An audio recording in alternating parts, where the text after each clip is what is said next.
We are going to start on time. How about that? How about that? Good evening. I get a gold star, right? Good evening, and thank you for joining us in person here, but also by Zoom. I'm Kate Markert. I'm Executive Director here at Hillwood Estate Museum and Gardens, and I now have to say in Washington, D.C., since we have more than are here on Zoom and, from anywhere, so it's great. As we begin, I always like to acknowledge the Nacotch tank, also documented as the Anacostan, the Piscataway, and the Pamunkey. And these are the native peoples on whose ancestral lands Hillwood stands, as well as the native and diverse communities who make their homes near us today. We are so pleased to have audiences joining us here, both here and by Zoom. Now, I think those of you who are in the theater know what I'm going to say next. Be sure your phones are silenced, thank you very much, or any other device you have there in your pocket, please make sure it's silenced. For those of you at home, you can submit your questions through the Q&A module on Zoom whenever they occur to you, and we will get to as many as we can, both here in the theater and at home, and I'm pretty sure there will be a lot of questions. I know this group. We will get as many, well, wait until you see. We will get to as many of them as we can at the end. March is a very exciting month at Hillwood. After tonight's lecture, you can look forward to there's a two-part lecture series that's associated with the sensational exhibition I hope you've had a chance to see, Marjorie Merriweather Post's Paris, which is now on in the Dacha. And there are two programs around that on March 14th and March 27th. March is also Orchid Month, so if you do need to get into the greenhouse, it's really sensational. They're beautiful, and they also smell divine. Yeah.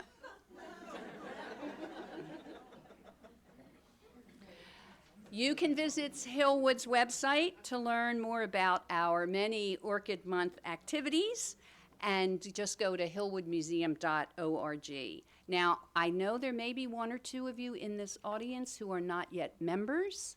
I hope you will rectify that very shortly, because you can make the most of your benefits really all year long. And the first one, of course, is upstairs in the shop.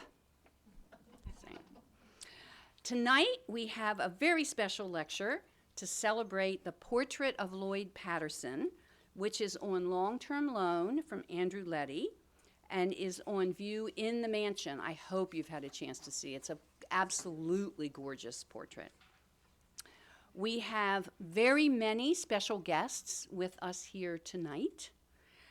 Kimberly St. Julian-Varnon is our featured speaker, and she will present on the remarkable story of a group of African Americans who traveled to the USSR to make a film, and the ties that were created between Black Americans and the Soviet Union from that project.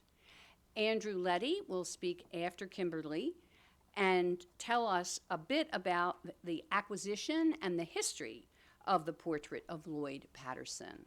And both Kimberly and Andrew will answer questions then at the end of the two presentations. Now, the son of Lloyd Patterson, Mr. James Lloydovich Patterson, is also with us in the theater tonight, right here in the front row.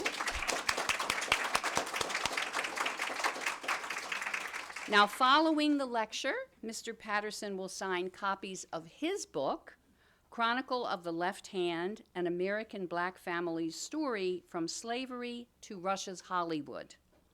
Copies of the book are available for purchase in the museum store. Kimberly St. Julian-Varnon is a PhD candidate in history at the University of Pennsylvania. Her research examines Soviet and East German understandings of race and blackness. She has become a subject matter expert in multiple mediums on the issues of race, decolonization, and foreign policy in Russia and Ukraine. Her writing has appeared in Foreign Policy, Inkstick Media, and New Lines magazine. Please join me in welcoming Kimberly St. Julian-Varnon to the podium.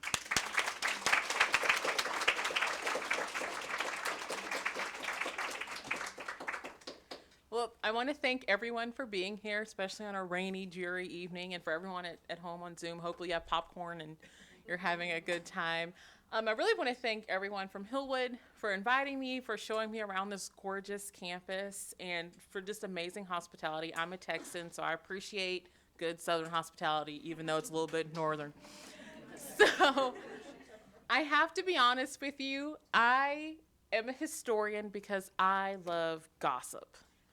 And my advisor at Penn, he said, well, it's not gossip when everyone's dead, it's social history. And so we're going to enjoy some social history together. And I love history because it's storytelling, and this is a truly remarkable story. But before I tell you this story about the 30s, I got to tell you a later story. So this whole project began in Kiev, Ukraine in 2013. I was a very young master's student, and I was leaving a hard day of the archives. I was working on the famine in Ukraine in 1932, so I'd always stop and get ice cream because I was reading about famine all day. So I was crossing the street, and I was going on Khreshchatyk, the main thoroughfare in Kiev. And as I'm walking, a black woman starts walking towards me. And I stop and I look at her, and she stops and she looks at me. And we literally ran to each other and hugged each other. And I'm asking her in Russian, I'm like, why are you here? She asked me, why are you here? And she told me, I'm Ukrainian. And I said, you're what? And she's like, why are you here? She's like, are you Russian? I'm like, no, I'm an American. I'm doing research here. And so I was just fascinated that I met a black Ukrainian. And I wanted to know, well, were there more black people? Where did black Ukrainians come from? Where did black Russians come from? And I came back from Ukraine, and I wanted to figure this out, and I wrote a paper. And this paper introduced me to the African Americans who went to the Soviet Union in the 1930s. And so luckily, I took that subway train that day. I would have never crossed the street and met this woman, and this research project wouldn't have come into fruition. So it's very much like peasants and peasants only. So this is where this project comes from. And so I call it a remarkable story because it couldn't have happened at a better time. So 1932 is a very important part of Soviet history. I work on Stalinism. If you know what, yesterday was March 5th. It's an important day in Soviet history. March 5th, 1953, Stalin dies. And there was free borscht for everybody in the United States. So in 1932, the Soviet Union is deep into the first 5-year plan under Joseph Stalin. You have a situation where they are trying to massively industrialize this country that spans 11 time zones. You also have the forced collectivization of agriculture. So you have these two different processes happening in the Soviet Union. Industrialization, so literally building cities out of mountains, Magnitogorsk, which is probably the most famous Soviet-made city. And collectivization also had high costs. During collectivization, you have mass famine in Ukraine, the Holodomor, which is what I work on. You had a mass famine in Kazakhstan. You had a mass famine in southern Russia. Millions of people died in order for grain to be taken and requisitioned to be sold on the open market to fund Soviet industrialization. So these two paths are being taken at the same time economically. Culturally, you have an explosion of new opportunities for Soviet people. This is really by the 30s, you have your first generation of Soviet people who were born after the 1917 revolution. So workers are now in this classless society. They have opportunities in higher education, secondary education. You can become an engineer. But the thing is, someone has to teach you how to become an engineer. Engineers don't grow on trees. My husband's one. He didn't just grow on a tree. And so something the Soviet Union does impacts this. Well, they're like, we need engineers, we need technical training. Well, why don't we go to the United States and borrow some? So they recruit engineers, they recruit technical specialists. They also recruit agricultural specialists from Tuskegee, from the American South. They recruit black agricultural specialists. Now I'm going to talk about them a little bit later because they're going to pop up in an important way. But the United States was kind of always part and in the back mirror of Soviet industrialization and modernization. It was the golden standard by which the Soviet Union compared itself. Are we modern enough? Do we have enough agricultural efficiency? Do we have a truly industrialized society? You're always in competition with the United States. On the other hand, in the United States in the 1920s and the early 1930s, something you may have heard of happened. The Great Depression.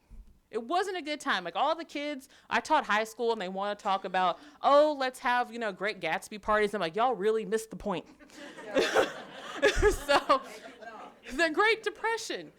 So while the country is facing unprecedented unemployment, bread lines, food lines, the Dust Bowl, this is a truly dark time in American history. But for African Americans, the Great Depression is just yet another burden they have to bear in a country that has legalized racial oppression and terror. Thousands of African Americans are unemployed, and during the Great Depression, African Americans tended to be the first people who were fired from their jobs when there was an economic downturn.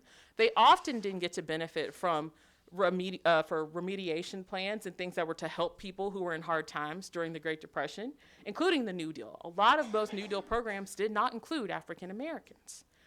And beyond that, you have the Klan, the Ku Klux Klan, committing lynching, committing racial acts of terror throughout the United States, not just in the South. One of the biggest Klan member groups in states was in Portland, Oregon. Just because you have Starbucks doesn't mean you can't have the Klan. So this is what African Americans are facing, where children can be lynched, where you cannot have safety in your own home. That is what this group of African Americans is leaving in June 1932. Okay, imagine. I can't imagine this. I've never been on a boat to travel. I've been in a kayak, but we're going to imagine. We're in a boat, a grand European, cruise ship, not like one of those massive cities on water. It's a fancy cruise ship. It's June 1932. There's a group of 21 young African Americans, and they're leaving to go to the promised land, the Soviet Union. Why? They're making a movie. It's called Black and White, Черный и Белый. Why did the Soviet Union want to make a movie in 1932? Why are they having African Americans come to make this movie? Who cares? You always get your IMDb page. You got to explain who cares about this movie, right?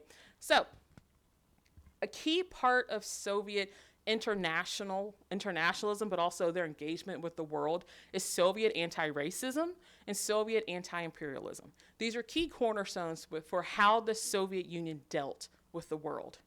And who was the cornerstone of racism in the 1920s and 30s? The United States. So the Soviet Union used American racism as a propaganda tool, and it was a very easy propaganda tool. All they had to do was draw what was happening in the United States. And so what happens is this film, Black and White, it was meant to be a true depiction of Black life in the United States. So often in American film, African Americans, when they are portrayed on film and not in minstrel shows, it's tomfoolery. They're portrayed as fools, they're comedic relief, they're not taken seriously. They're often slaves or runaway slaves, or they're in jail. There are very few beneficial and positive depictions of African Americans in mainstream American media. So the Soviet Union, Meshprod film, so like international workers film, the Russian name is very long. They decided, we're going to make a film that shows American life truly. And it's going to be based in the South, because of course. And it's going to be in a steel mill. This is all pretty realistic. But, well, here's the thing. There are not that many African Americans or Africans in the Soviet Union in 1930-31. So they have a connection to the Communist Party of the United States, which also has connections to socialist-leaning groups in the United States. And a very particular woman named Louise Thompson Patterson. She was Louise Thompson before, when this was happening, she got married later. No relation to our lovely Mr. James Lloyd Patterson. I checked it out. There's no relation. She helps organize the film group. She is coordinating. I have reams of paper of her notes in her correspondence. She's reaching out to Black groups. She's asking and putting ads in Black newspapers. We need Black actresses and actors to make a film about Black life in the Soviet Union. Now, think about it. It's America 1932. Things aren't that great, but surprisingly, not that many people respond to her. Why? One, you had to pay your own way during the Great Depression. Two, you had to go to the Soviet Union. Those people were godless. And all the scary Stalinism. So even by the 1930s, there was a strong anti-communist mood in the United States. So going to the Soviet Union was also an affront to kind of the understood way of acceptability in the United States. So this group of 21 people that she gets together who paid their own way, they hosted bake sales, cake walks, they community organizing, community fundraising, they put the money together. And the promise was once they got to the Soviet Union, they would be reimbursed and they would be paid for their time. So Louise Thompson Patterson, she makes it happen. 21 people. They are not all actors and actresses. Most of them aren't. Some of them are art students, grad students. I mean, as a grad student, I would totally do this. If I wasn't married and had dogs, I would totally do this. They're unemployed people, but they're people who see an opportunity, and it's not like there's much else going on. A lot of them are from the South. This is an opportunity for not only jobs, but to experience something you really can't imagine. But it could be wonderful. So that's what they do. That's what draws them. And so this clip, this is from a newspaper. I think it's the Chicago Defender or the Baltimore Afro-American. Those are the two biggest African-American newspapers. All the clips are from African-American newspapers. And this was placed by Henry Lee Moon, who was one of the members of the film group.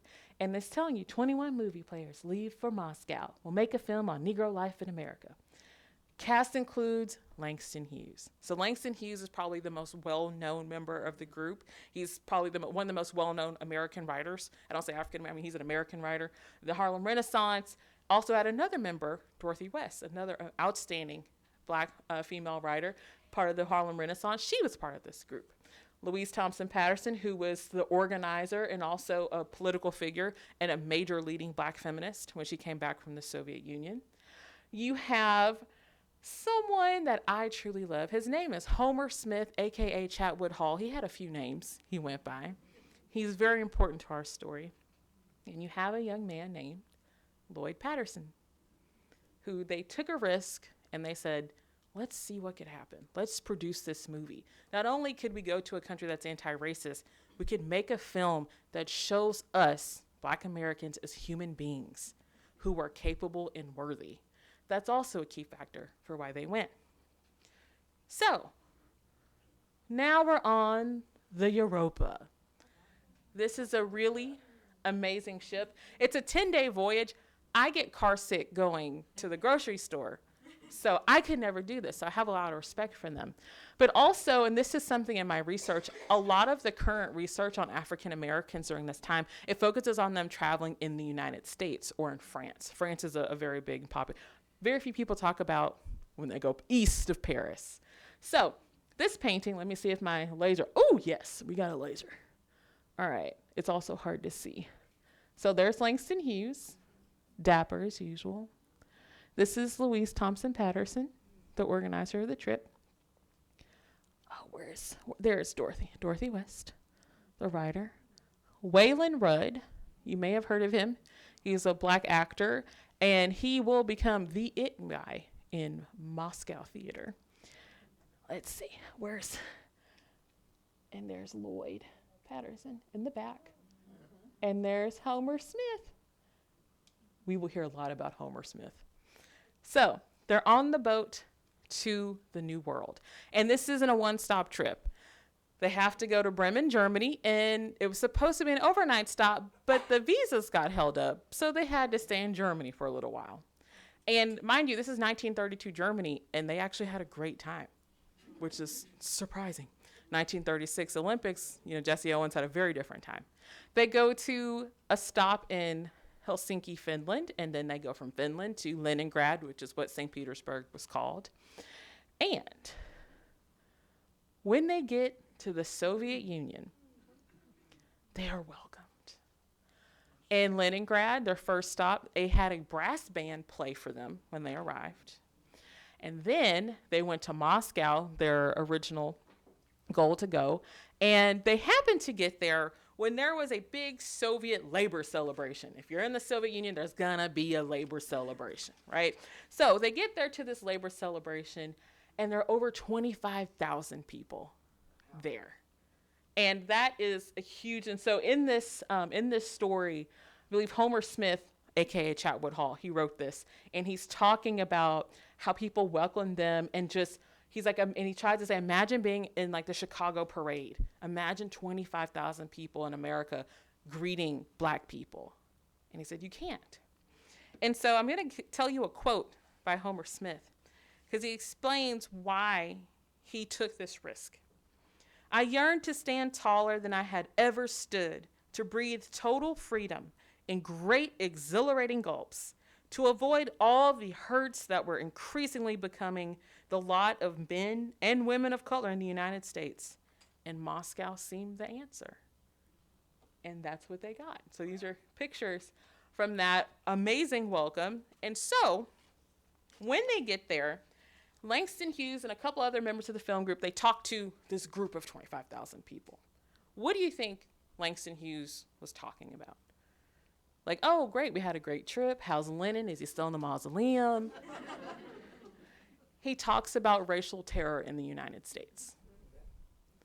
And so what I find interesting is why, right? Why would you talk about racial terror? When you get off of 10, like, I don't want to talk after a 5-hour flight. So 10 hours on a ship, you get to the promised land, you're in this sea of people, and it's this defensive Labor Day, but you're asked to talk about racial terror in the United States. It was because the Soviet Union had been talking about the Scottsboro Boys. So, the Scottsboro Boys, if you don't know, it was a group of young African-American men who were arrested in March 1931 and accused of sexually assaulting 2 white women. April 1931, they are sentenced to death. And so the execution was set for July that same year. And so what happened is the Communist Party of the United States became a key part of the defense for their appeal process. They had been convicted. So the Communist Party of the United States and other Black groups took the reins for their appeal to get the appeal done and to get their sentences overturned. And some of these boys were under the age of 15. I think one was 12.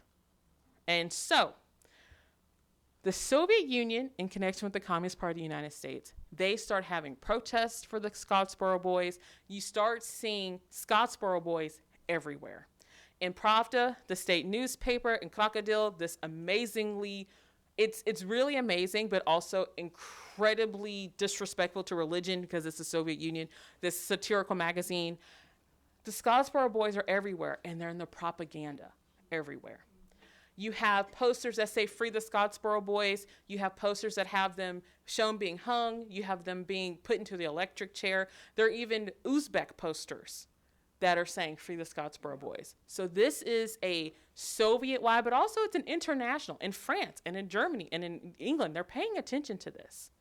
And so by the time the film group gets there in 1932, you've had almost a year of people talking about this. So it's important to remember that American context because it very much influences the way that this group behaves and the way that they talk and experience the Soviet Union.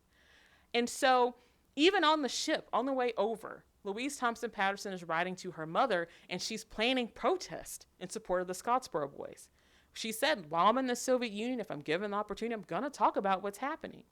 And so one of their mothers, Ada Wright, they call her mother Ada Wright. Her son was, I think, the youngest who stood accused. She went on a worldwide speaking tour to bring energy and to bring a face to this horrible story of injustice in the United States.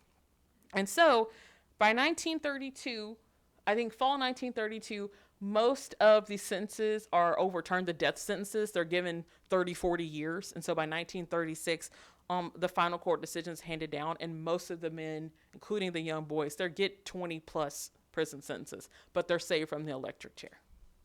So the Scottsboro boys were the perfect cementing example of American racial terror at the same time this group is landing in the Soviet Union to make a film about Black life. So those two have to kind of be understood together. So, yay, we're in the Soviet Union, let's make a movie. Well, there's some problems. So we're off our boat, we're imagining, we're making a film. We're not making a Marvel movie because it's the Soviet Union, we don't have money for that. Okay, we're making a film. It's called Black and White, and it's going to be about the lives of African Americans. Here's the problem. There are two versions of the script, allegedly. Because unfortunately, when you work on the Soviet history in the 1930s, things disappear from the archive. The KGB took it, Stalin had it burned. Or if you work in Ukraine, it's either it was burned by the Nazis or it was burned by the Soviets. Pick one, right? So unfortunately, we don't have the existing copies. Except there is a draft in the Russian archive that I may or may not be getting my hands on.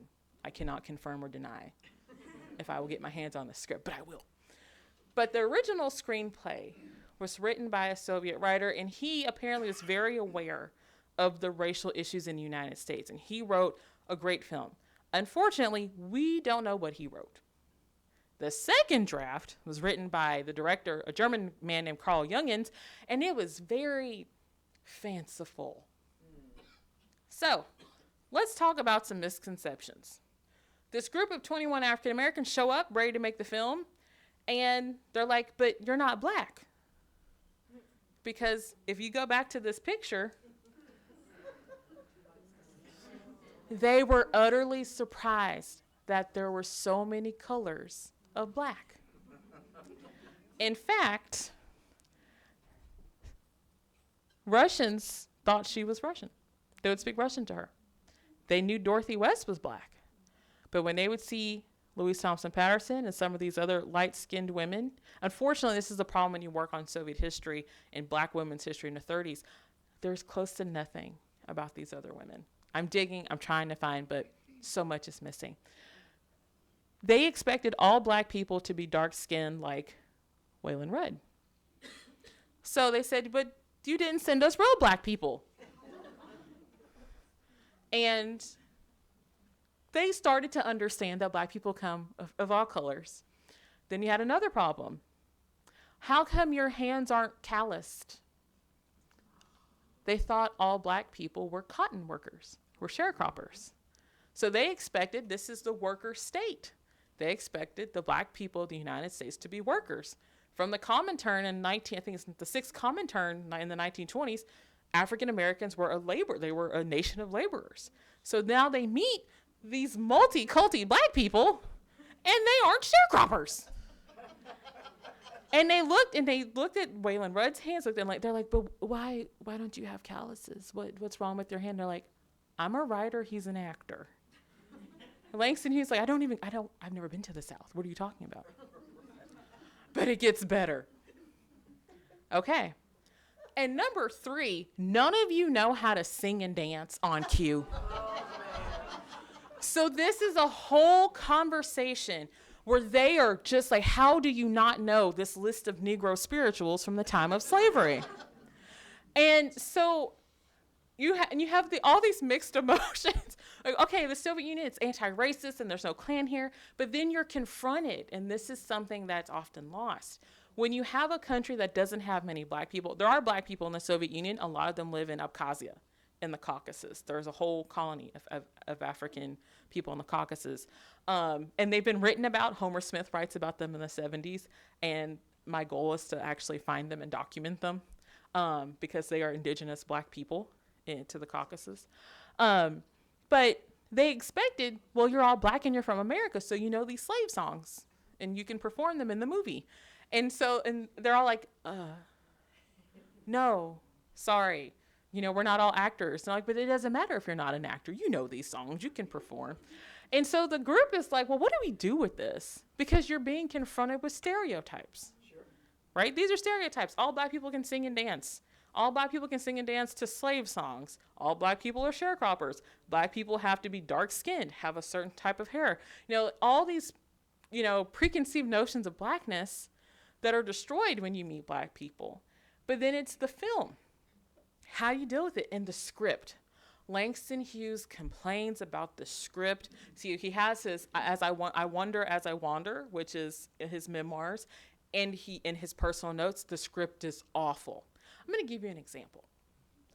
So let's imagine you're making a film about African American life during the time of slavery, and there's a ball, and a slave master is dancing with his slave and the ball, just openly in an interracial relationship. And Langston Hughes is trying to explain why this would never happen. And they're like, but this, and he's like, but no.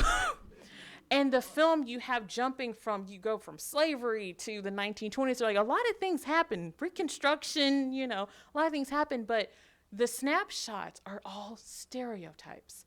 It's still a blackness rooted in slavery, sharecropping, racial terror. So even if, and this is something that you see them trying to grapple with, what does it mean to make a film that's only rooted in black terror and black suffering?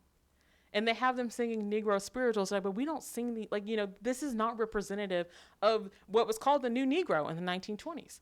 Educated African Americans who were middle class, who did not have experience sharecropping, who worked in the trades and things like that. So they were confronting all of these issues. On the other hand, remember how I told you there was famine? There's still a famine.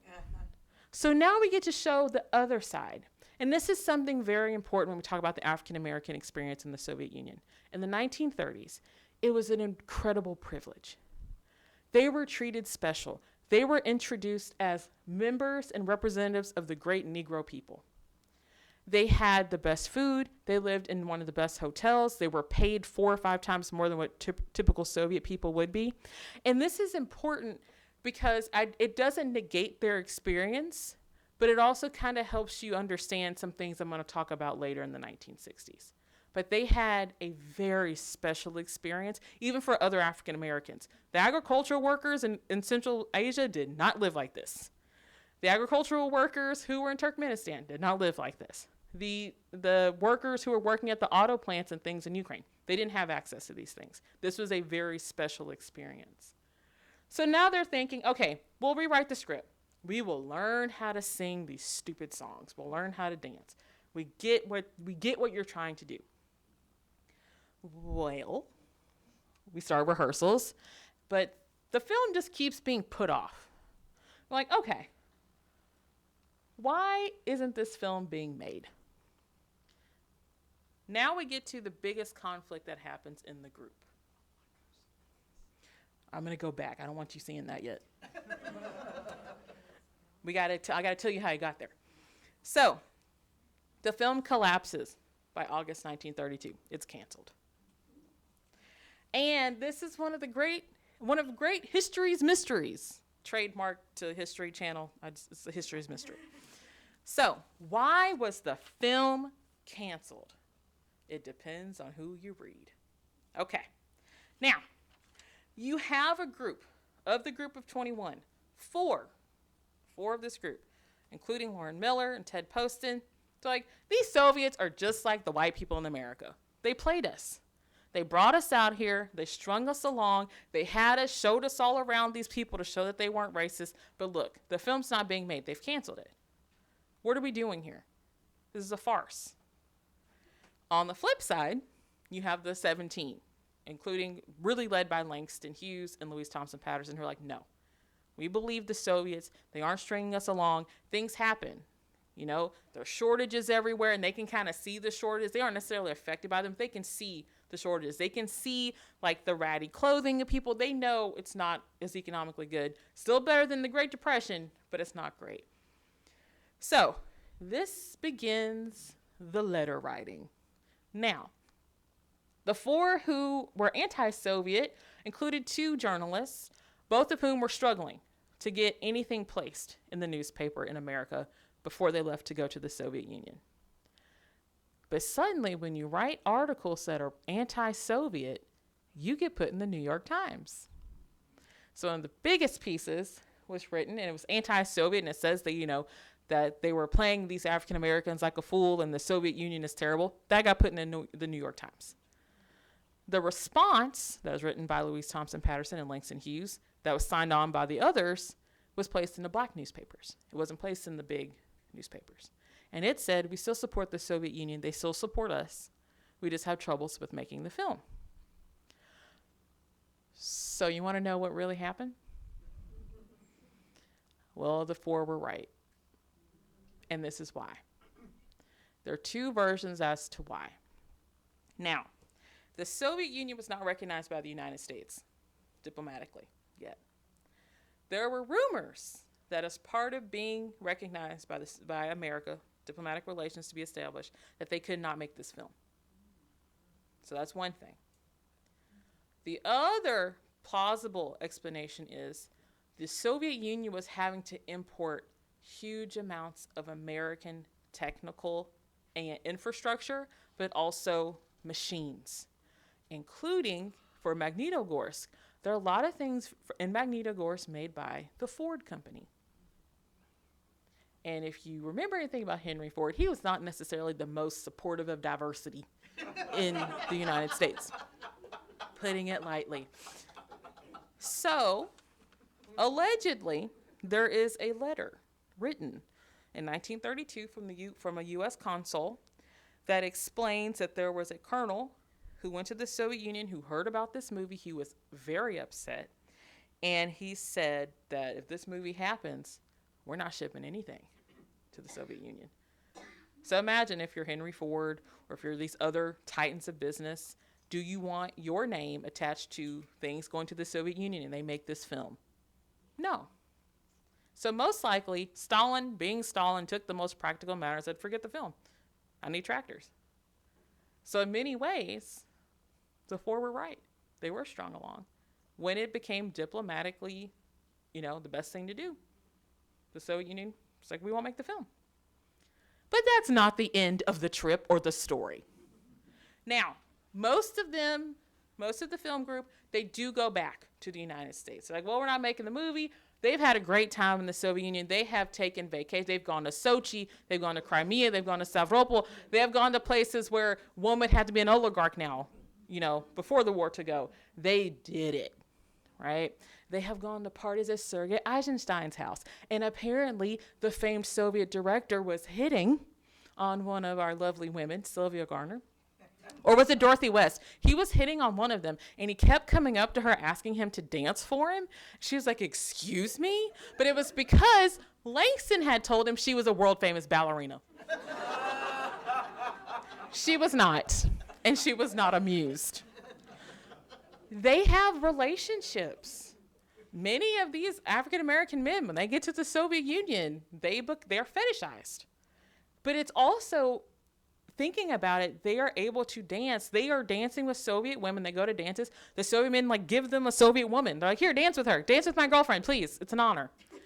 And a few of them, not necessarily in the film group, but a few of the African Americans, they talk about, the men especially, they talk about how hard it is when you've been programmed to know dancing or even looking at a white woman can get you killed.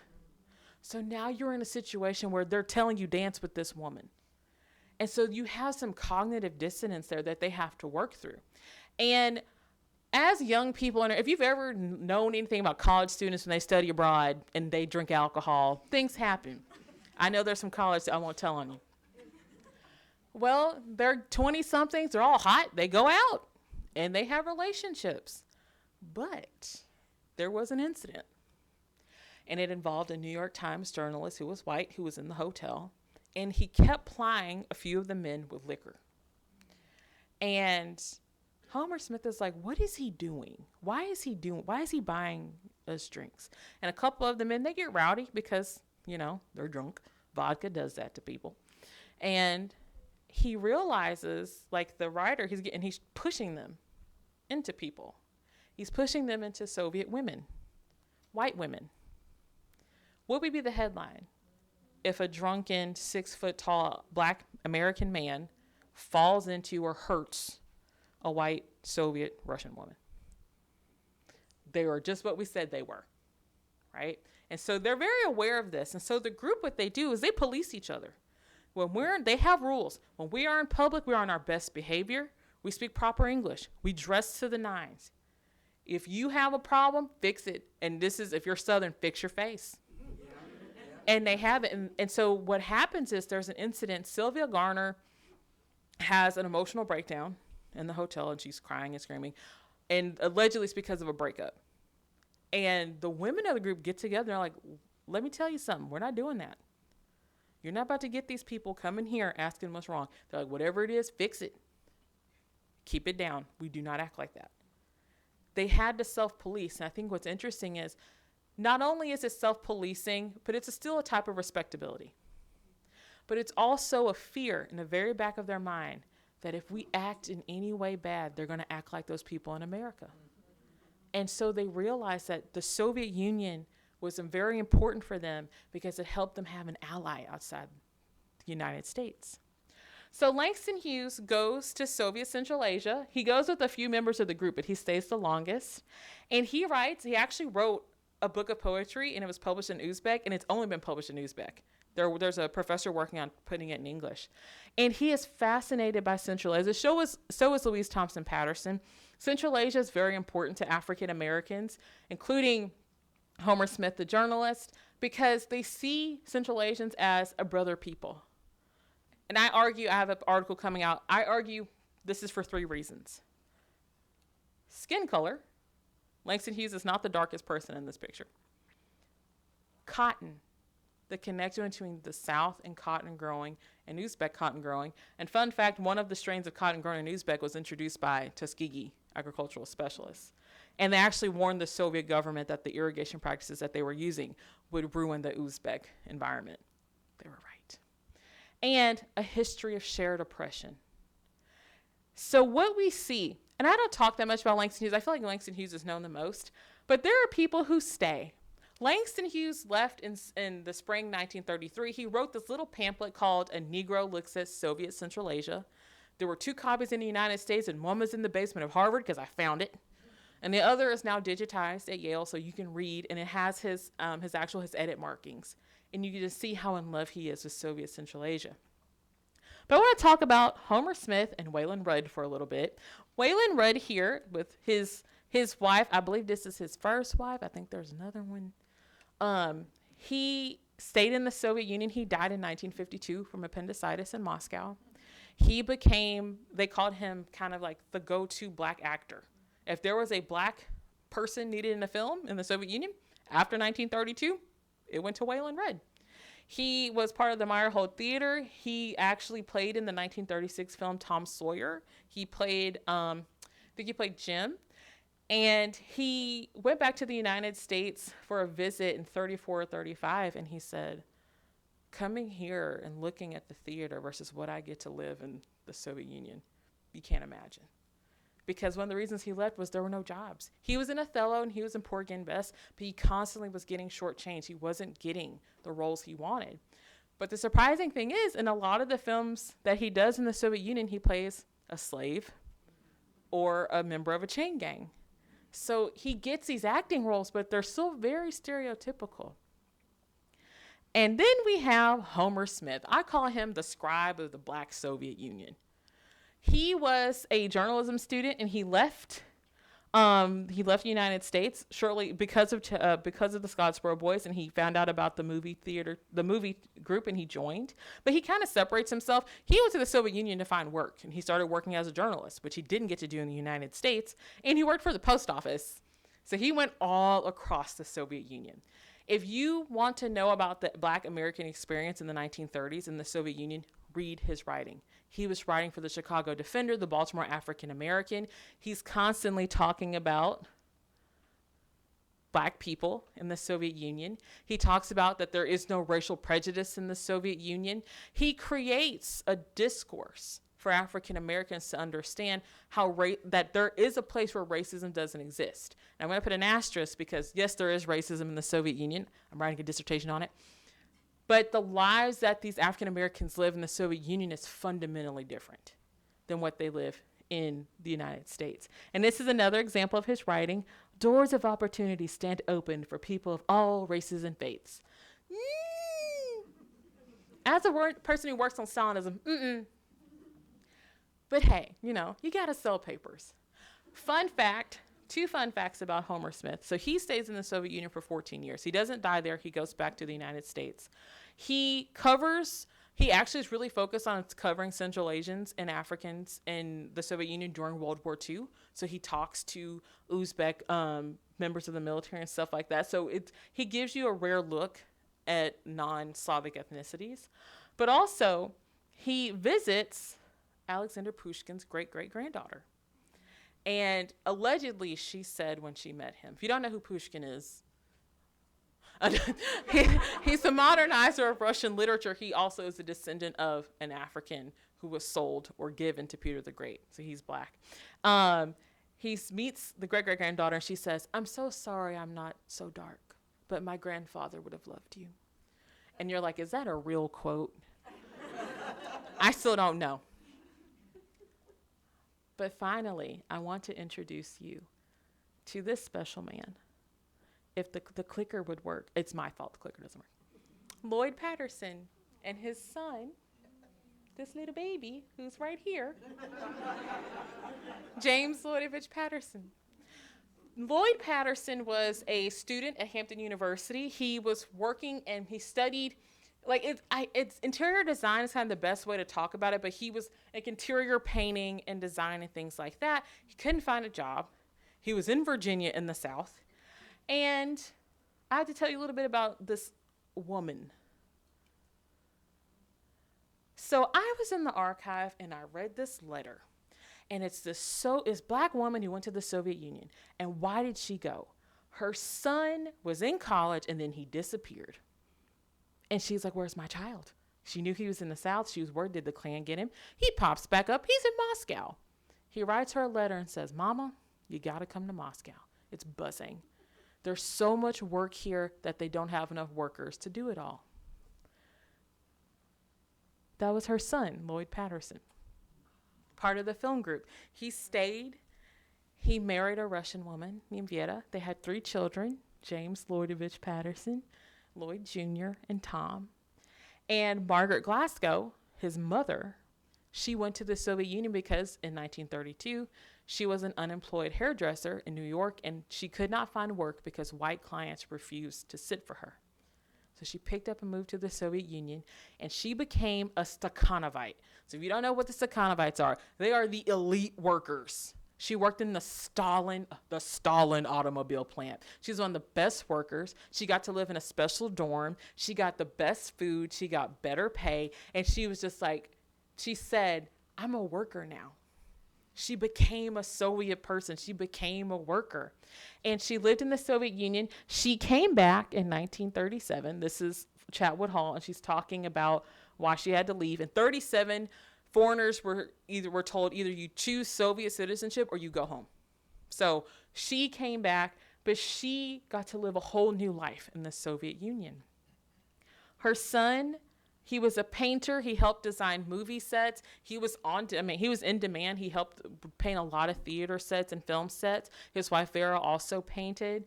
And he was also in the 1936 film, Tom Sawyer. He played George. And unfortunately, he died during World War II.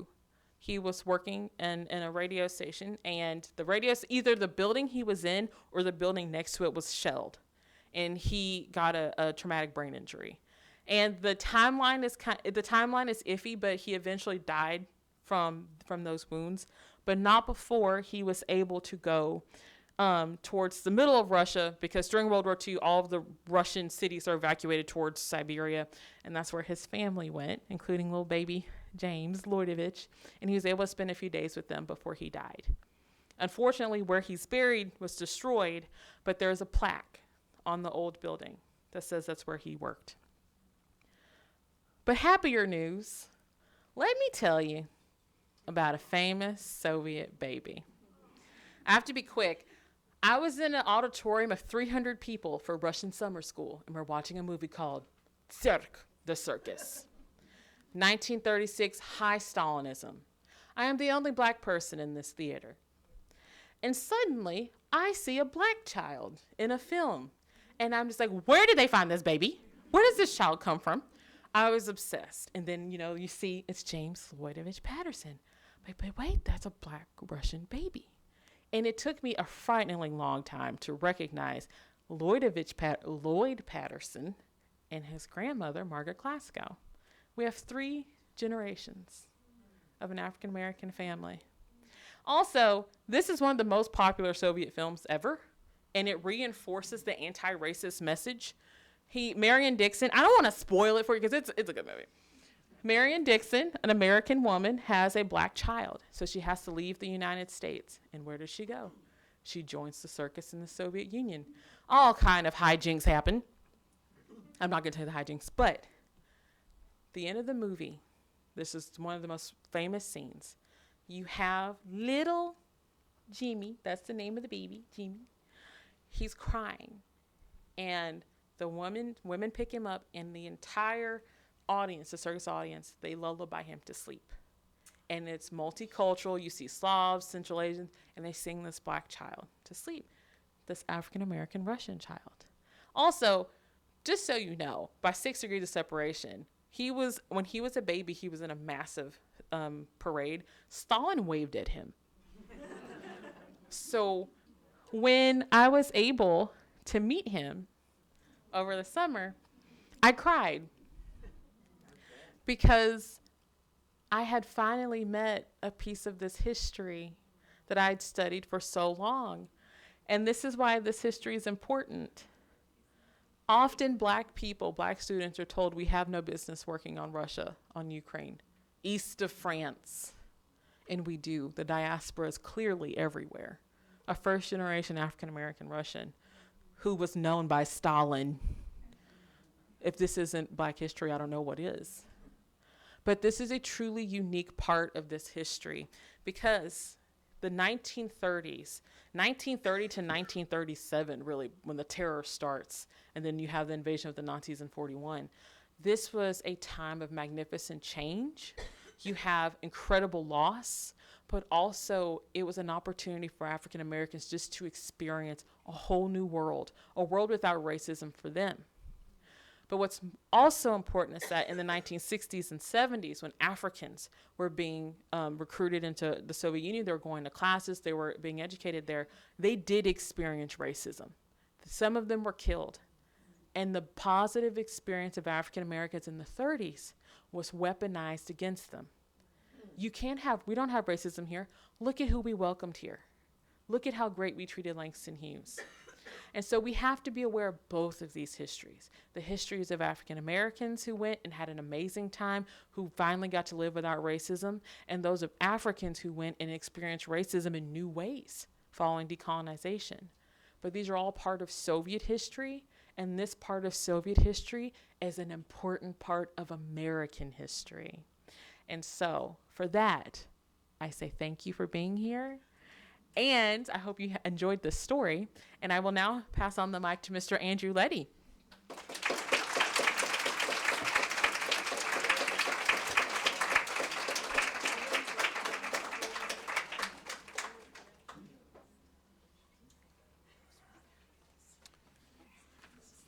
Do you have the clicker? Where's the clicker? It's in my hands.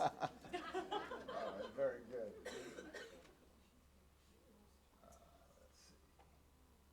Okay, that's why I'm here. Thank you all for coming. And I thank you, Kimberly. That's just such a great story. And I think everybody should see that photograph of the group on the SS Europa. When I saw that photograph, I was sort of as wowed by that as I was when I came upon this portrait.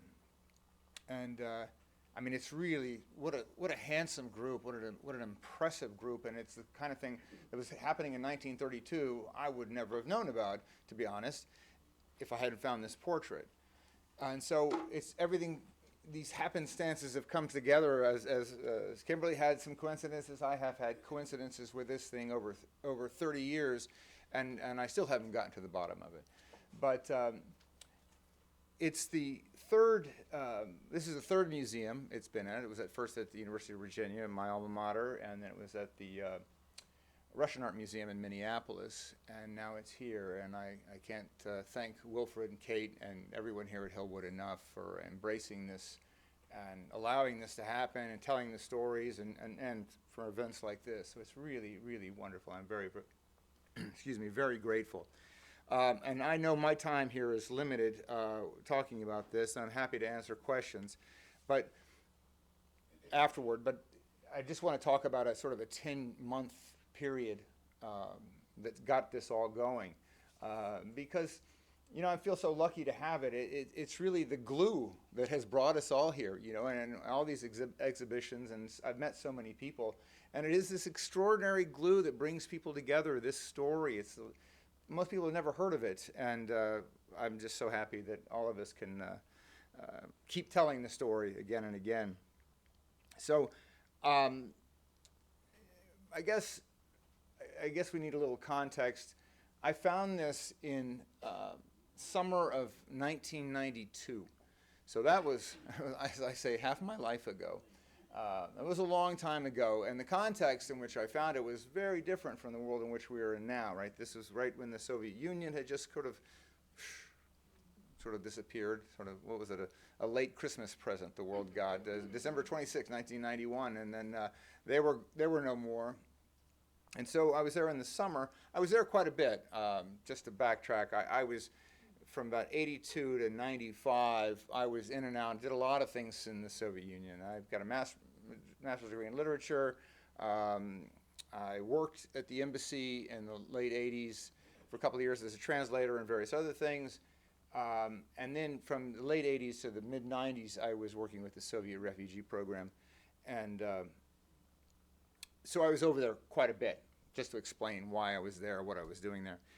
And I had a habit, and had developed it from early on, of going to the many antique stores. And I had routes for all of them.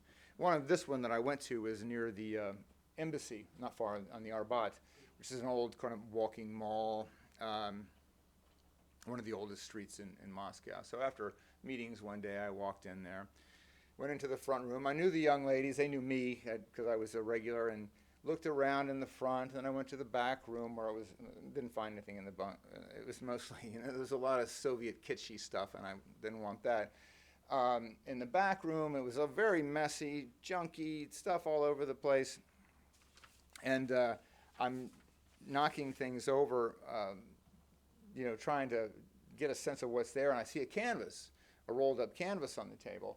And the thing that's funny about canvases, I'd seen so many of them that I'd got a little gambling thing with myself. I'd say it's either a portrait of Lenin or it's, some still life, I don't know. And so I don't know what I bet on that time, but when I opened it up, I was absolutely just shocked. This is what I saw, and this doesn't really do justice to how bad it was. This is a photograph of the conservator that I took it to, but it had holes in it. It was not on a stretcher. It was just a mess. It was just a real wreck, but I couldn't stop staring at it. I was absolutely rapt. And I'll even, and you can see he cleans up nicely. I think one of the things that's really funny, I could talk at length about my experiences with race in the Soviet Union, and they weren't always that good, to be honest. In fact, within a week of my first arriving there in 1982, I had a very strange experience with race. And I knew nothing about it. I knew nothing about the possibility of it. This was not something that you were taught. In the Russian studies of the early 80s, it just wasn't, it didn't seem possible. So I was really shocked. Who is this guy? Why is he here? How could he be here? How could this thing be here? I was really confused. And I went out to the young ladies at the front, and I said, "Tell me about this." And they kept saying, Patterson. And they said it was a movie. And they were younger than I was. They were much younger. And and there was a famous song, and very famous, and Patterson, that's all. And it was all just utter nonsense to me. I had no idea what they were talking about. And I will confess to something that strikes me as very funny. I don't know. I glossed over this several times. You know what I did with it? I rolled it up, And I stuck it on the table, and I said, I'll come back and get it later. And it's funny to me, this painting that has been this kind of, I don't know, this constant companion. I put it aside, and you know why I wasn't worried about it? This goes back to my general sense of race relations there. I said, no one in this town is going to buy it. You know, no one. I don't have a fear at all. And it's a funny, sort of a side note. One of the reasons at that time I also hemmed and hawed is because it wasn't easy to get money. There weren't ATMs everywhere. You had to go to banks at the embassy. It was a headache, and I didn't have any cash on me. And anyway, it's just a funny little hiccup. And I think, somebody else could have gotten that, but I'm glad it was me. So let me tell you the two other incidents. I'm just goofy excited to have this thing. I get it home, cleaned. It's up on the wall, just as it is in the room here in the pavilion. I hope you do see it. It's really a wonderful thing. And I was satisfied with it as that. I didn't know anything about this guy. I didn't know who he was. This is for you youngsters here. The internet in 1992 was not a fire hose of information. It was not easy to find things. I called up, I was trying to find anything, wherever I could, any information. But I really didn't know that much. So lo and behold, about 5-6 months later, I'm in San Francisco, and I see a National Geographic. It was the October 1992 edition. I encourage you to go look at it. And it was an article on Pushkin. And I thought, Pushkin, exploring magazine? I know the guy was great, but I don't understand how they're going to work this out. So I'm going through this article on Pushkin and perusing it, and then all of a sudden I come to this. And it says, poet James Patterson, son of an African-American father and a Russian mother. And I'm going into a kind of a, I was confused, absolutely couldn't speak, and this is unbelievable. And again, I didn't know who my portrait was. I said, that's him. That's him. I was convinced that was my portrait. And I thought, this is crazy. How could this happen? I was just in Moscow a few months ago, and now this has appeared to me. I was bowled over by this. I get home, called National Geographic. Turns out the photographer lived right down the street from us in D.C. We had a good talk. He explained, he knew a lot more about it than I did, obviously. And he told me that this was James, the father was Lloyd. He gave me all this information that just opened the floodgates. So he told me that Lloyd went to Hampton Institute, so I called them up. And a very nice, sympathetic woman there loved the pictures I sent. She sent me all of Lloyd Patterson's transcripts. So I got personal letter. So it was really nice. I don't think they would do that today.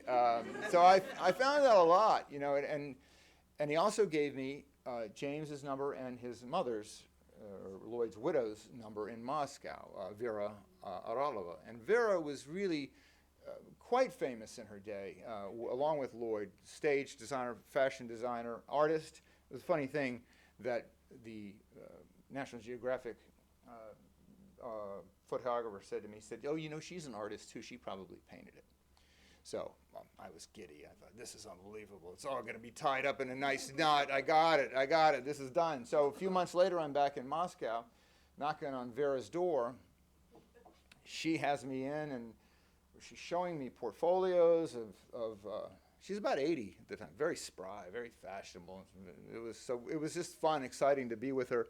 And she's showing me these portfolios, and finally I said, Vera, I got to ask you some questions about this portrait.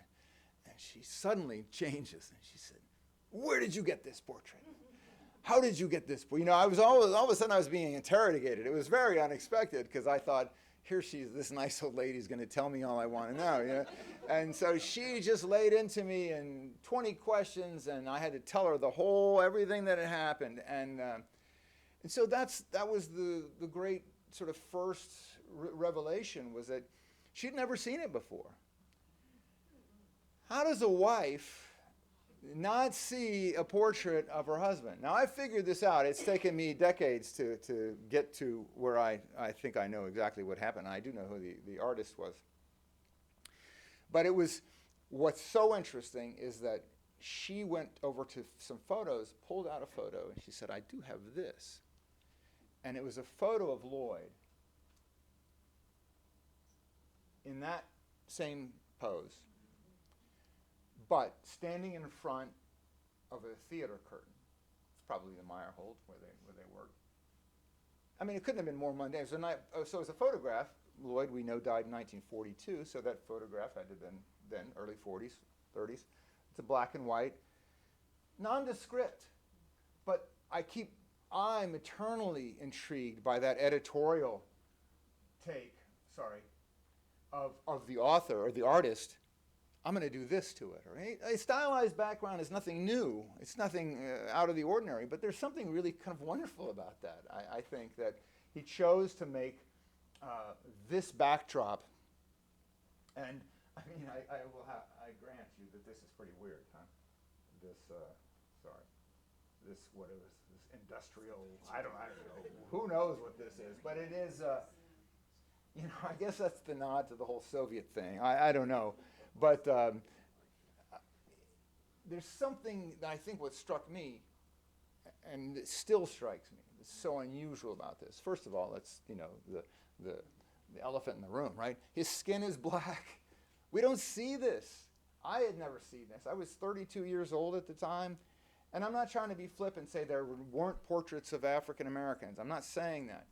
But the more I learned about this guy, the more I see him as just this absolute everyman. This guy who was he was young, inexperienced, did this incredible thing. Sure, you go to the National Portrait Gallery and you see the Illuminati, you see the glitterati, you see these great portraits. But a guy like this, depicted in this romantic and heroic way, I think that speaks to something really extraordinary. And I think that's why I feel like this could sort of hang on any wall. I think it really holds its own wherever it is. What Vera started with that photograph, it's kind of and my whole incident with her, where I thought I was going to get all the answers, but what did I get? More questions, right? So that's the sort of Zeno's paradox of this 32 years with this portrait, is that I keep getting halfway across the room and halfway across the room and halfway across the room, but it's very exciting, and it doesn't change for me. It still stays remarkable, and it still stays fresh, and I just think it's one of the most beautiful portraits and the most striking portraits, and each of us can take our own stories from it. Because I think, I don't know if you have the same surprise that I did. Probably you couldn't, because if you look at the world today, our society looks so much different than it did in 1992 or than it did when I was growing up. And so, that's partially why I was so taken by it, and still remain taken by it. I just think it's an enormously powerful thing. So I have eons of slides I could show you, but I won't go on. But I thank you again, and welcome any questions for the both of us.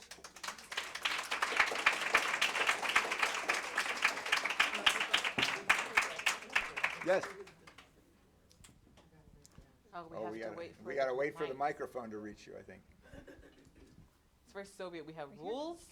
That's right. I'm over here in the green jacket if you want to ask a question. I think I'll pass right here. Thank you. Hi, thank you very much. Great stories, fascinating.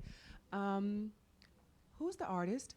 How did that come together? Sorry, twofold. Well, it's funny because of James and Amy, who's been so helpful.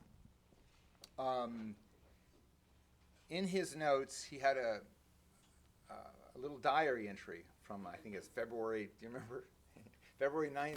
Amy, do you remember that? It says, but it's not. It doesn't have the year on it. Anyway, that's what's got us frustrated. But he's got a long note on there saying that it was an artist from a very famous Soviet artist named Porfiry Nikitich Krylov. It just flew out of my head. Sorry. His name is Krylov, Krylov. Now, you probably all have seen examples of his work, and without knowing it, he was part of a trio called the Kukrynicy, and they they made these propaganda posters during the war. They're horrible. I mean, not horrible. They picture the Nazis as this really ghastly ghoul. They're very powerful, I should say, and they became very famous for that. So he was one of those. The name Kukrynicy is a blend of their names, and but his name is Krylov. So he posed for the picture, or he painted it from? Wow, you've gotten to something that's very interesting. Again, Lloyd was dead in '42. I don't even think that Krylov would have even met Lloyd. Oh, it's funny in the note from James' notes, he said that we used to get together on Chkalov Street, ulica Chkalova, and one of Krylov's paintings has the dom on Chkalov Street. You know, it's so you know that it's part of this group, and when they were there. So this is my fantasy, and I'm sticking with it. He was a friend of the family, Krylov was, and James has told me many times how Krylov helped him very much in his career. It was very instrumental in many ways in helping him in his life. So to me, it seems sensible to imagine that in their house, at some point, he sees photographs, and as it was said in that note that James wrote, he was making a portrait, as a gift to my family. Curiously, he then wrote, but he didn't like it, and he was going to fix it, and when he repaired it, he was going to give it back to us. So it never materialized to the family. So, so all these holes are appearing, right? But what I think is interesting is Krylov died in 1990. So it makes, you can make the leap, right? Clearing out his studio, who knows, right? Any number of things could happen, but there's a logic to it at least. Yeah, oh, sorry. One more question. Yes? Why isn't his name on the label? What is the reason there's nothing about the artist on the label? Oh, I haven't shared that with him. I haven't demanded to Wilfred, you must put the name on here. I don't. I suppose it would need to be authenticated, verified. To me, it's enough. I've looked at, and it's funny. Again, if I had more time, I would show you. I have plenty of slides of Krylov's work, and I think it's. I think they're really powerful similarities. And again, I'm no expert. So what I'm dealing with is a confirmation bias. Yeah, that looks like it. I must be right. But I've written to the Krylov Museum, sent them photographs, and not received anything. I would love to find somebody in the West who is an accredited, authenticator. I feel all the information that I have. James's note to me is. Somebody might think that that's a slim nail to hang an argument on, but it's a pretty good one for me. It works for me. I know the artist. He's a friend of mine. He said he's making this painting for my family, and I don't know. No other artists have sneaked in with that kind of a hint. I'm going to jump in with a question from Zoom. This is for Kimberly. Do you know anything about who the interpreters were for the Americans during the movie productions? That's a good question. So I'm terrible with names because I taught high school. There are too many names. But I know there was a female translator for them when they went to Soviet Central Asia, and there was an Uzbek woman who translated for them. But they also had, Lovett Fort Whiteman and Emma Harris, who were African Americans who had moved to the Soviet Union long before the 30s. They spoke fluent Russian. So they also were translating. But it's also, their group was they were very corralled. They had official translators, and I promise you those translators were writing, telling the Cheka or the, precursor to the kid. They were telling them what was being said. But in Central Asia, there's a bit more freedom because they had Uzbek translators, and they also met some of the agricultural specialists who spoke Russian. And so they had a bit more freedom there. And Homer Smith, eventually, he learned Russian. I think we have a question over here. Yes, just pass this down. Hi, so thank you for a great presentation. I was trying to remember where I met you, and we were on a panel together a couple of years ago when the Russian-Ukraine war broke out, and we were looking at the experiences of Afro-Ukrainians and black people in Ukraine. All right, so my question is, were this group of 21 aware of this previous history of black people in Russia? One, the guy who was called the Black Russian, who moved over and became a millionaire, and that whole thing before the Russian Revolution. And then in the 1920s, after the revolution happened, there were a group of folks that went over. Some had great experience, Claude McKay, those folks. Others had not a good experience, and they left. So was that group aware of that history, or did they just sort of come in and kind of virgin? It depends. So they did meet people. So like Lovett Ford Whiteman, he's famous. He's African American. He was born in Dallas. He is the only African American, he's the only black person to die in the Great Terror. He died and he was sent to a camp.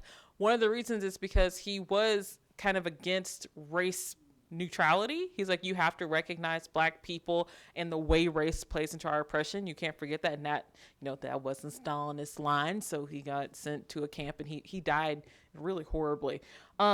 So they met Lovett Ford Whiteman. They had connections with him. Some of them had been right. They knew Otto Huiswood, who went to the Comintern in the 20s and had that experience at the Comintern schools. They met Emma Harris, who, if you don't know, Emma Harris was a singer and performer. She was in Imperial Russia. She married like a Russian count. She married a very rich Russian. And she stayed. And so during the revolution, she lost everything. And she was actually said things. She hosted parties, and like white guards, like from the Civil War, they came to her house. And essentially the Cheka told her the only reason we aren't going to shoot you is because you're an American and you're black. So they had that direct connection to Emma Harris because she greeted them. So they knew some of the African Americans who were there. They knew some of the agricultural specialists. I don't think they knew about the Black Russian, Alexander. I don't think they knew about him. They had heard of Pushkin.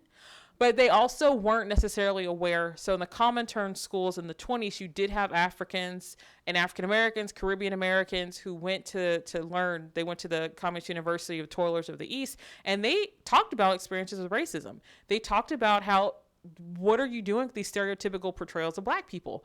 What are you doing with blackface? In certain ways, you would translate the word for black person in Russian. Were very offensive. And so they talked about that. But this group, they weren't exposed to that, and they didn't really have that connection. But they do talk about some of them are uncomfortable with how forceful the Soviets are with reminding them constantly, you're black and you're from America and let's talk about lynching, right? So they do have that, but they don't read it as racism. It's discomfort, but they don't see it as racism. And I remember you. Hello, Professor. I have another question here from the audience. Great presentation. First thing, you two really need to get together and write a screenplay for a film, because I'm hearing I'm hearing a comedy. At least with an some HBO of it. miniseries. There you go. Yeah, you guys should totally First be time talking. I saw that photograph, Yeah. I learned of the Yeah. whole boat adventure. I thought, why is that not a movie? I mean, it's incredible. If you were to read more about it, I think you'd see what I mean. Please it's do a terrific that. story. Really. Because I just feel like there would be an amazing film with both your stories combined, whatever. But this needs to be a film. So, and even Kimberly, just the part you were talking about, the experience when the group got to the Soviet Union and the perceptions. It's funny, but it's not funny.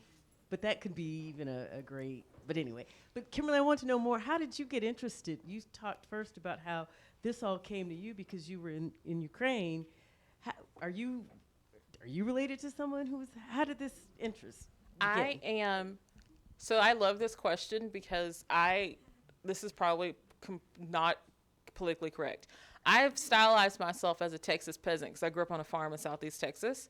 So to me, studying peasantry just made complete sense. So real story, I was in 5th grade. I never missed a day of school. I was sick one day, and I was sick, so I had to stay at home, and my mom had to miss work, and my dad had to miss work, so I couldn't go outside and play. I could watch TV. So I watched an 8-hour miniseries about Russia.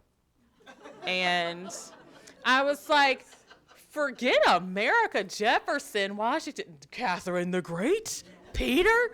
And then at the end, they're like, oh, and the empire collapsed. And then there's a guy named Stalin. I was like, Stalin? What? So, but I didn't really get to engage with it. I have no connection to Russia or Ukraine or the region. It makes more sense if I study like New Orleans food history, which I really should in retrospect. But I took a class my freshman year of college at Swarthmore. It was called Angels of Death, Russia under Lenin and Stalin. And I said, well, that was the first class I registered for in college. And since then, I've been a Soviet historian. Same with me. My parents are both from Mississippi, so. It's a Southern thing? Yeah. And I South? got to take Russian in high school, and that's what made all the difference for me. So I started in 9th grade, 10th grade, and then undergraduate, got a graduate degree. I worked there every job I had for 10 years. People always said, what are you going to do with Russian? Well, I did okay. I was in it for 12, probably 14 years total, but all my jobs were in it. And for better or worse, I don't know. I mean, it's not the strongest flex, but, it was interesting. It was an interesting We time have time to be for there. one more question. Yeah. Okay, we had, I think, here first. Yes, on the end. Thank you. Oh, we're on a time Kimberly, crunch. you are an excellent storyteller. First of all, you made this so amazing. And I'm saying that because I spent 20 years working as a documentary producer with National Public Radio. And I got to produce really in-depth things. But it seems like you have been a detective all these years, putting a little piece together here, a little piece together there, where you found little snippets in basements and wherever you traveled. So because I sort of did that for a while, I'd love to know how long it took you to put all this together. It's embarrassing. Okay. This is so embarrassing. So admittedly, I came back from Ukraine and I was still dedicated to my peasants. And I said, I'm going to work on this Black people paper. I'm going to write this one paper and never touch it again, because I didn't want to be pigeonholed as the Black person who worked on Black people issues. And I will go toe to toe with anyone on Stalinism. Like I don't just work on, but I was wondering, and I saw, and I got lost in Widener Library at Harvard, and I was in the basement, and it's a creepy place. I found the Russian history section, and I found this little volume called A Negro Looks at Soviet Central Agents, Langston Hughes, and I read it, and it talks about the movie group, and I was like, there was a movie group, and I found that. But when I got to like Lloyd Patterson, I had no idea Margaret Glasgow was his mom. I didn't know she was his mother until 2017, and I started doing this in 2013. The sources about her don't mention Lloyd. They don't say Lloyd, right? It talks about her. There are very, very few sources actually about her. And I was reading this article by Rigmela Salis, who talks about the Pattersons. She talks about Lloyd and James Lloydovich and says Margaret Glasgow. Glasgow has two spellings, Glasgow and GOE. A lot of the Soviet stuff says GOE. Her thing says GOW. So I put it together. I'm like, oh my goodness. It took years to figure out, all right, Margaret Glasgow is Lloyd Patterson's mom, James Lloydovich, the patronymic, that's his father, and to put all this together. But the biggest puzzle for me was Homer Smith. He writes as Homer Smith and as Chatwood Hall. But what's his name? Neil Homer Smith.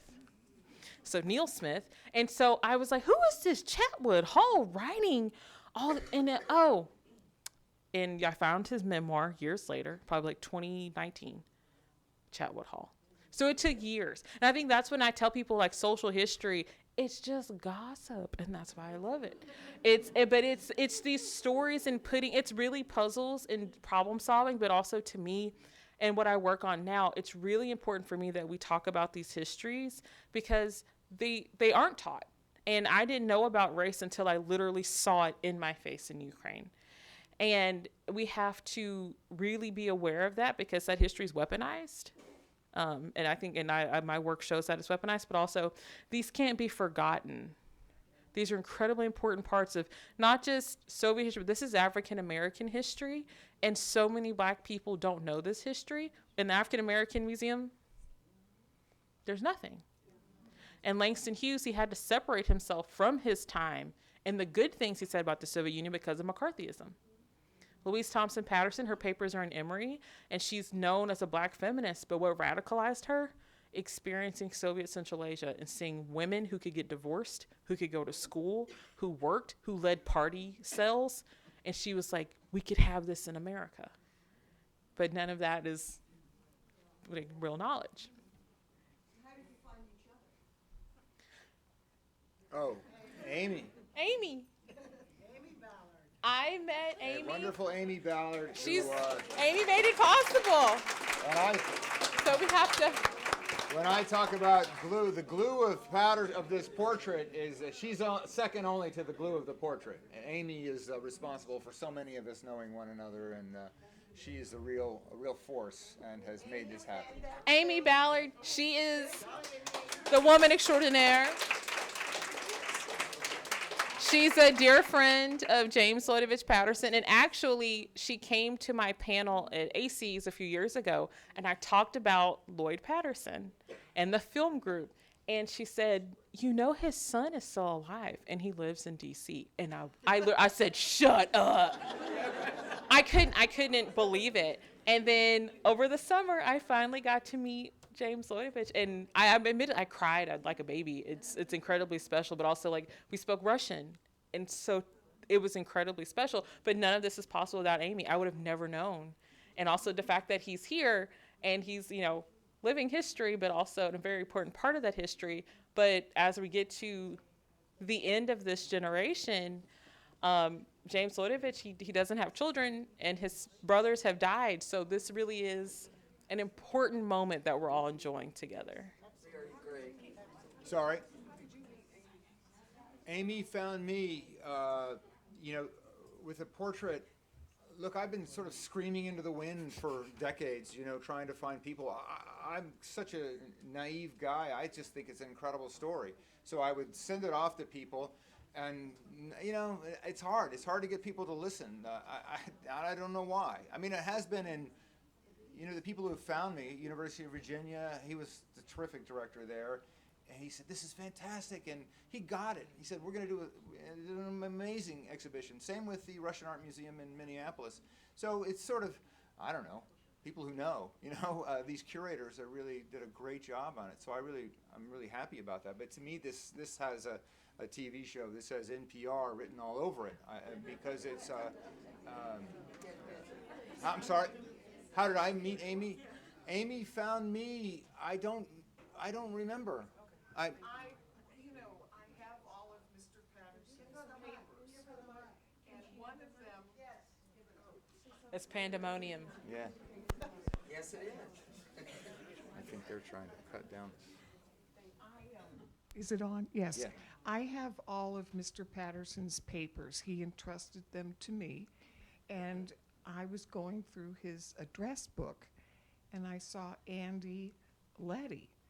And I was trying to find people, from his past or because he didn't know many people anymore. He was kind of very reclusive. He lived by himself. And so I tried to find people who he was friends with in the past, and I found Andy's number. So, or email or something, Andy. Anyways, I got in touch. I said, dear Mr. Leddy, and blah, blah, blah. Mr. Leddy, and I then love it. all of a sudden he wrote back, yes, James Lloydovich. So that's how it all happened. Yeah. I see warnings from Yeah. the Yes, house. that's right. I'm so sorry we're think out they're of trying to- time, but thank you so much to Kimberly and Andy and Amy and everyone for making this all happen tonight.